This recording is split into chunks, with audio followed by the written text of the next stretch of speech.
नमस्कार. आज आपण सुक्या बोंबलाची एक मस्त आणि चटपटीत अशी रेसिपी बघणार आहोत. सुके बोंबील आणि बाकीचे हे सगळं साहित्य वापरून. रेसिपी काय आहे ती बघूया. तर इथं मी 2 कांदे घेतलेले आहेत आणि जाळी ठेवलेली आहे गॅसवर. गॅस चालू आहे. 2 कांदे आणि टोमॅटो घेतलेले आहेत 2. तर आता हे मी गॅसवर मस्त असे खरपूस असे भाजून घेणार आहे दोन्ही बाजूने. तुमच्याकडे समजा चूल असेल तर निखाऱ्यावर करा, चव खूप चांगली येईल. इथं आता हे मी 10-12 बोंबील घेतले, मीडियम साईजचे आहेत. तर बोंबील व्यवस्थित स्वच्छ करून घ्यायचे, म्हणजे त्याचं पुढचं पाठचं टोक, त्याचे पंख वगैरे काय असतील ते सगळं कट करून घ्यायचं आणि याचे असे हे छोटे छोटे तुकडे करून घ्यायचे आणि 2 ते 3 वेळा पाण्याने स्वच्छ धुवून घ्यायचे आणि पाणी सगळं काढून टाकायचं आहे.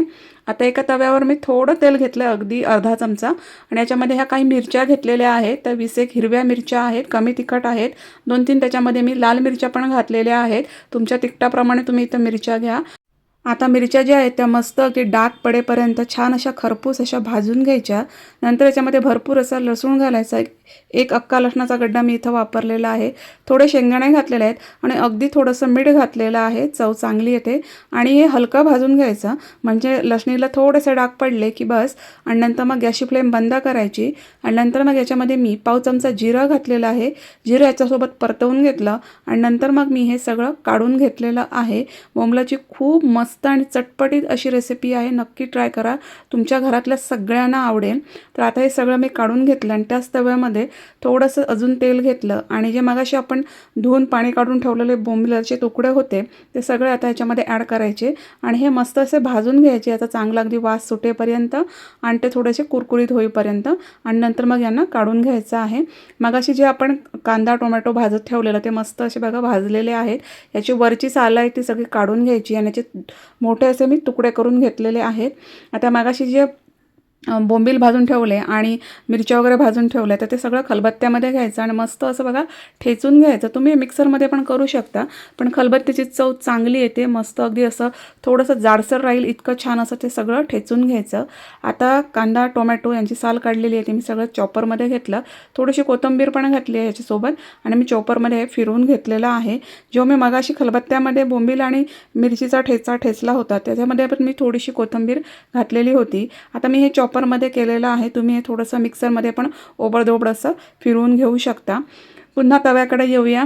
तव्यामध्ये पुन्हा मी थोडं तेल घेतलेलं आहे आणि जो आपण चॉपरमध्ये फिरवून घेतलं आहे सगळं टोमॅटो आणि कांदा ते तव्यामध्ये काढून घेऊया आणि आता आपल्याला हे थोडंसं हलकं भाजून घ्यायचं आहे. खूप जास्त नाही, थोडंसं हलकं, कारण कांदा टोमॅटो ऑलरेडी भाजलेलाच आहे. पाव चमचा हळद घातलेली आहे आणि याच्यामध्ये एकत्र करून घेतलेली आहे आणि नंतर मग मगाशी आपण खलबत्त्यामध्ये जे सगळं ठेचून घेतलेलं आहे तो सगळा ठेचा बोंबलाचा इथं घातलेला आहे. थोडंसं मीठ घालायचं, कारण बोंबील पण ऑलरेडी खारट असतात, त्याचा अंदाज घेऊन थोडंसं मीठ घालायचा आणि लिंबाचा रस याच्यामध्ये घालायचा. लिंबाचा रस आवर्जून घाला, टेस्ट खूप चांगली येते. आणि आता हे सगळं छान असं एकत्र करून घ्यायचं. गॅसची फ्लेम स्लो ठेवायची आणि मस्त असं 1 ते 2 मिनटासाठी हे परतवून घ्यायचं. खूप मस्त असा हा बोंबलाचा ठेचा तयार होतो. आता मी हा ड्राय केला आहे. तुम्हाला थोडासा ओलसर हवा असेल त्याच्यामध्ये तुम्ही थोडं पाणी ॲड करू शकता. भाकरी किंवा चपातीसोबत हा खूप अप्रतिम लागतो. तर बोंबलाच्या अशा बऱ्याच रेसिपी आहेत, त्याच्यापैकी ही एक रेसिपी आहे जी खूप सगळ्यांना आवडते. तर नक्की या पद्धतीने करून बघा, तुम्हाला तर आवडेलच, तुमच्या घरच्यांनासुद्धा आवडेल. तुम्ही ही रोजच्या जेवणामध्ये घेऊ शकता, प्रवासामध्ये कॅरी करू शकता.